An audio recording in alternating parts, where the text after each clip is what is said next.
Welcome to Vaagai TNPSC. டிஆர்பியில் 2024க்கான tentative annual planner release ஆகிடுச்சு. எல்லாருமே எதிர்பார்த்துட்டு இருந்தது தான். இதில் பாருங்கள், ஃபஸ்ட் எக்ஸாமாகவே எஸ்ஜிடி எக்ஸாம் தான் கொடுத்துருக்காங்க. ஜான்வரி மந்த் வந்து நோட்டிஃபிகேஷன், ஏப்ரல் 2024 வந்து எக்ஸாமு. நம்பர் ஆஃப் வேகன்சி எவ்வளோ இருக்குன்னா 1766 கொடுத்துருக்காங்க. இது இன்னும் இன்க்ரீஸ் ஆகும். எக்ஸாம் வச்சுட்டு அதுக்கப்புறம் கவுன்சிலிங் அப்போ கண்டிப்பாக இன்னும் இன்க்ரீஸ் ஆகும். இது இல்லாமல் 7 டைப்ஸ் ஆஃப் எக்ஸாம் வந்து கொடுத்துருக்காங்க. அதில் தேர்ட் ஒன் பாருங்கள், டெட்டு பேப்பர் 1 பேப்பர் 2க்கான எலிஜிபிலிட்டி.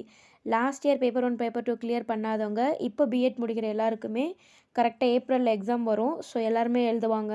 ஏப்ரலில் நோட்டிஃபிகேஷன் அண்ட் ஜூலையில் வந்து எக்ஸாமு.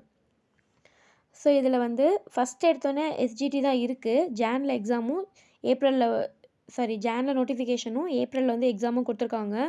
குரூப் 4 படிக்கிற நிறைய பேர் வந்து எஸ்ஜிடியை கம்பேர் பண்ணி ரெண்டும் சேர்த்து படிப்பாங்க. ஏன்னா மோரலஸ் சிலபஸ் வந்து ஒரே மாதிரி தான் இருக்கும். ஸோ அவங்க பேப்பர் 1ம் கிளியர் பண்ணியிருப்பாங்க அண்ட் குரூப் 4க்கு எலிஜிபிளாக இருப்பாங்க. ஸோ வந்து ரெண்டுக்குமே கம்பேர் பண்ணி தான் படிப்பாங்க. ஸோ நாம் யாரெல்லாம் பேப்பர் 1 கிளியர் பண்ணிட்டு குரூப் 4ம் ட்ரை பண்ணுறீங்களோ ரெண்டுக்கும் காமனாக ஒரே மாதிரி படிச்சுட்டு வாங்க. எக்ஸ்ட்ரா இதில் நம்ம இங்கிலீஷ் படிக்கிறதா இருக்கும். ஸோ அதை மட்டும் ட்ரை பண்ணி அதை மட்டும் படிச்சுப்பாங்க. லாங்குவேஜ் மட்டும்தான் மாறும், மற்றபடி எல்லாமே ஒரே மாதிரி தான் படிப்பாங்க. ஸோ சேர்த்து படிச்சுப்பாங்க. அண்ட் அதே மாதிரி பேப்பர் 1 பேப்பர் 2க்கும் எலிஜிபிலிட்டி டெஸ்ட்டும் வந்து ஜூலையில் எக்ஸாம் வரதுனால ஸோ எல்லா எக்ஸாமுக்குமே 6 மந்த்ஸ் தான் டியூரேஷன் டைம் நமக்கு இருக்குது. ஸோ படிக்கிறது வந்து நம்ம இன்னும் இன்க்ரீஸ் பண்ணணும், நிறையா மார்க் வாங்கணும், கட் ஆஃப்குள்ளே கண்டிப்பாக போகணும். அப்போ தான் நமக்கு போஸ்டிங் கிடைக்கும்.